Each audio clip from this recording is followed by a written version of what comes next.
All right, quick story and then some playing to follow. So I was playing a gig last night, and I think this is the first time it's ever happened. Excuse me. It may have happened in the past when I was younger. I don't remember, but I broke a bass drum head in the middle of a set. Well, thankfully, it was actually towards the end. It was about halfway through the second to last song. We were playing Surrender by Cheap Trick. And my bass drum head was pretty new. I mean, I did see some wear on it, and I could see that, I didn't have the slam patch. I used the felt side of the beater. But, it had a little bit of wear, but it wasn't anything that crazy. And so, let's go do the gig. And I'm not wailing on this gig, right? I'm not smashing hard. I'm hitting firm, but, And so, yeah, I could feel it, like, the mallet, like, stuck to the head. It almost felt like it hit a piece of tape and then came back. And I'm like, oh, no, what's going on? And then I tried to play a little more, and after, like, 2 hits, did it again. I'm like, oh, no. So I switched to the left foot, and I ended up playing the rest of the song all with my left foot on the bass. And then I had to play rock and roll all night with my left foot on the bass. So that was fun. But then I get done, and I can see now the tear had gotten worse because I played with my left foot. It wasn't right on the where the initial thing was, but it was starting to work its way over. I'm like, oh man, I was thinking if I just rotate the bass drum head, maybe I can find it. It was big enough. It was probably like about that long. So anyways, what I did, I took 2 matchbooks, or matchboxes, whatever, the drumstick cases, they're cardboard, and I took 2 of them, and I took some gaffer's tape and kind of taped those 2 to the back of the head. So inside, I took the entire head off the drum, of course. And then taped those on, pretty a good amount of tape, I'll show you in a second. And then I went to the outside, and I did the same thing. And I put, I think I put an extra 2 pieces of tape where I attack, where the main right kick attacks. And then I just decided to feather it the rest of the night. So we had to do this whole 80 set, and I just had to like lay back, and it was different. I couldn't, because I just love laying into that kick. It just makes it so much better. But, it is what it is. I was like, okay, I have to have something at least. So I'm hoping this thing, the whole set, I'm like, oh my God, is my bass drum going to break? Am I going to be stuck? What am I going to do? Am I going to play the floor tom as the bass drum for some stuff? I'm like, I'm freaking out. Anyways, so this is what I did. Yeah, let's take a look. You can see my mastery. So you can see a little bit of the tape on the inside there. That's obviously, all the tape you see on the back, on the front, that was all basically also tape on the back for the most part. And then the 2 matchbooks are like right there on the inside. So right at the attack, because obviously the punch, the original hole happened right here. That's where the main right mallet works. And as I was playing with my left foot for those last 2 songs, and the tear just started to work this way. So now, what I want to do, obviously the head is trash. What I'm going to do is, I'm going to play on it.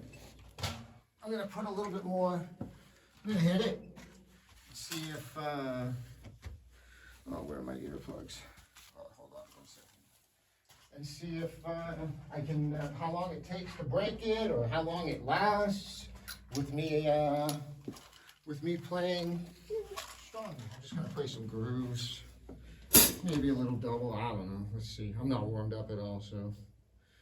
This is a spontaneous thing. I was like, I gotta change the head. I'm like, yeah, let's make a quick video.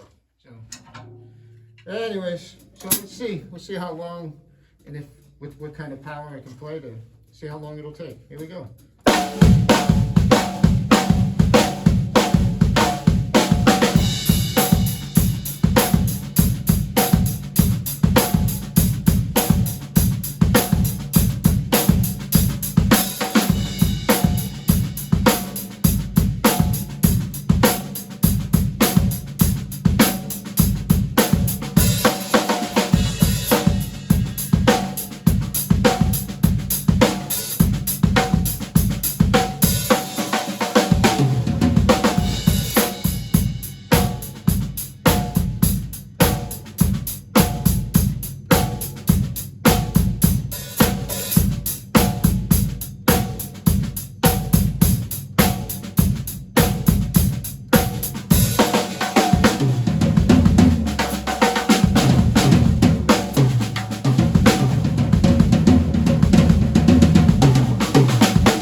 I figured I would break through it at some point, but no. At the end there, I'm just like really just trying to freaking crush it, you know? I'm trying to, and it's just holding tight. I don't know. Maybe this is I don't know. Maybe this is already well known in the drum community, and I just don't know. But this, I don't know. Maybe this is a good quick fix on a situation like this, because, man, I'm telling you, if it could handle me doing that, I don't know what that was, 10, 20 minutes maybe, I don't know. But if it could handle me doing that type of playing for that amount of time, I imagine it would be, would have been able to withstand my typical playing dynamic throughout the night, last night. I mean, I don't know, it's always just like, it's scary when you don't know what's gonna happen. Is it gonna hold or not? Let's see. Oh, we'll take a closer look at this thing.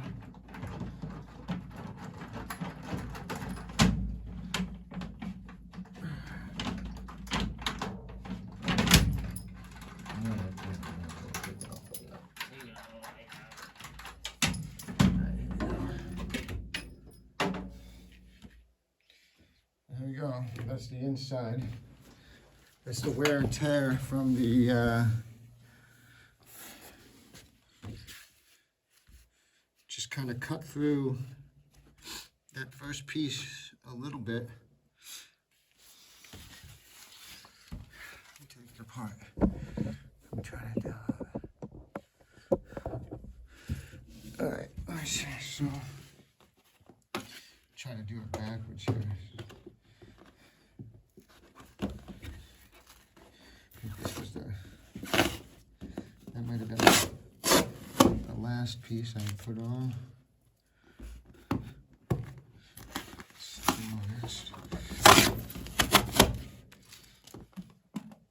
Oh yeah, I put three. I put three across. After. I'm almost tempted to throw it back on. And try to play without those three. I'm not going to do that though. I gotta go home. But let's see. There you go. There's one of the match boxes.